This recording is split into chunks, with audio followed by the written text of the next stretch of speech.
I want to welcome you to Enrichment with the Gifted Guy. For today's author profile, we'll be looking at Dr. Seuss. Dr. Seuss is a really famous children's author.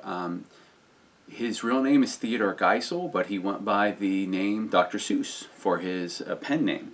And he wrote several books, some of which you may have already heard of. Some of his more famous books are Green Eggs and Ham, Cat in the Hat, One Fish, Two Fish, Red Fish, Blue Fish, Oh, the Places You'll Go, and probably his most famous book, which is How the Grinch Stole Christmas, which you may have seen the movie or the Christmas special. But Dr. Seuss wrote lots of books, dozens and dozens of books, and some of them are more well known than others. And so what I'm going to share with you today are recommendations for 5 Dr. Seuss books that I think are really good books that maybe not as known as some of the others. So the first one is Oh Say Can You Say? And I like this one because it is just full of short tongue twisters designed to try to trick you up.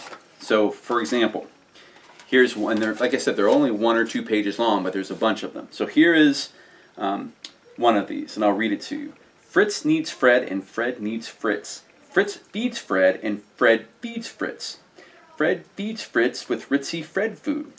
Fritz feeds Fred with Ritzy Fritz food. And Fritz, when fed, has often said, I'm a Fred fed Fritz, Fred's a Fritz Fred fed Fred. As you can see, quite a tongue twister, and it's full of them. And so I really enjoy reading this book, and you can even challenge your siblings or your parents to read some of these and time each other and see who can read them the fastest without messing up, or who can go the longest without messing up. All sorts of things that you can do with that particular book. The next book I want to share is called Yertle the Turtle. In other stories, there are actually 3 stories in Yertle the Turtle. The first of which, of course, is Yertle the Turtle. And Yertle the Turtle is the story of a turtle that wants to be a king of all that he sees. And so he keeps stacking up turtles, higher and higher and higher. And eventually he gets to the point where it can't go any further, and he falls to the ground. And so the next one is called Goochard McFuzz. Goochard McFuzz is this bird that has a tail that she doesn't like it, but other people have more beautiful tails. And so she finds this bush where she can eat berries, and it creates a beautiful tail. And she just keeps eating these berries over and over and over again, trying to make her tail more beautiful than the other people. And before long, her tail is so big she can't fly anymore. The last one is, this book is called The Story of the Big Brag.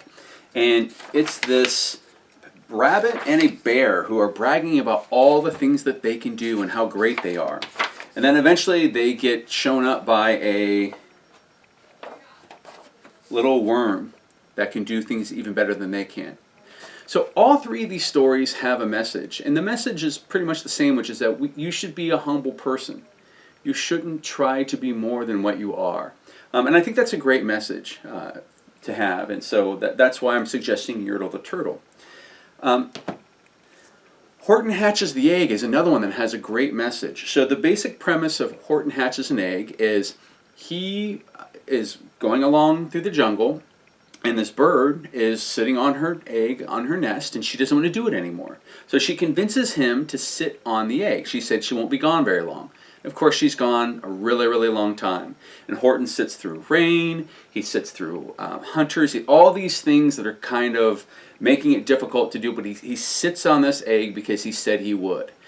And eventually, it comes down, the message here is parental rights. So Horton has sat on the egg for a majority of its time before it hatches. And yet the mom wants to claim the egg because she's the one who birthed the egg. And so the question is, who deserves to be a parent more? The one that actually births you, or the one that takes care of you? And so I like that message. And there's no right or wrong answer. It's meant for you to think about and come up with your own version of what your answer is, which is why I like this book. It's very thought-provoking. The Lorax is kind of one of his more famous books. There was a movie that came out a little bit ago. But I personally like The Lorax because its message is really simple, which is that we have to take care of the environment that we have. And if we don't, that environment will eventually be destroyed. And the reason why this is such an important book is this was written in the 1970s. And back then, environmentalism was not as big a thing as it is right now in where we're at. So now we know it's bad to pollute, it's bad to, destroy our environment and all those things. But this book was came out before that movement came. So it has a really good message about making sure that you're not too greedy, and you don't use your greed to destroy the environment just to fill your greed. That's the Lorax. The final book I'm going to share with you is called The Butter Battle Book. And this is one of my personal favorites. And the Butter Battle Book is a pretty simple premise. There are two towns, one which spreads butter on the top of the bread, and one who spreads butter on the bottom of the bread, which basically there's no difference except for where they butter their bread. And yet these two towns are at odds with one another. And so they have people who are guarding both towns so that the other townspeople don't come into their town. And they start with a really small weapon, like a slingshot, and then they get a bigger slingshot, and then they get a bigger weapon, and they keep going back and forth, each one trying to up the other with the weapon that they have. Eventually what happens is they create a weapon that, if used, would destroy them all. And so this book is actually what's called an allegory for nuclear war.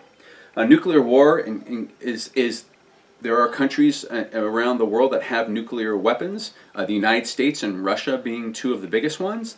And if they ever decided to go to war and use these nuclear weapons, they would destroy the world. And so this kind of sends the message that it doesn't make sense to do that we shouldn't be doing that.